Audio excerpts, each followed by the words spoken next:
প্রতিদিনের মতো শুরু করে দিলাম রান্নাবান্নার কাজে। মাছওয়ালা লোক এসেছে, ইলিশ মাছ নিয়ে। তাড়াতাড়ি দারোয়ানকে বললাম তা মুলিয়ে তারপর মাছগুলা নিয়ে আসো 2 কেজির মতো। তো অনেক দিন বাজারে পাইচারি করছি, ইলিশ মাছ বড্ড দাম, আনতে পারি না। তাই আজকে কমে পেয়েছি।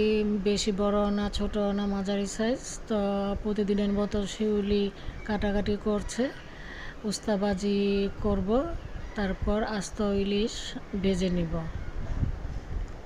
3জন মানুষ, তাই ভেবেছি পিস পিস করে আর কি করব। তো আস্তটা খেলে মন ভরে যাবে। অনেক দিন পর ইলিশ ভাজা খাচ্ছি। অনেক দিন বাজারে পাইচারি করছি, ইলিশ মাছ আনা যায় না, এত দাম, অনেক দাম।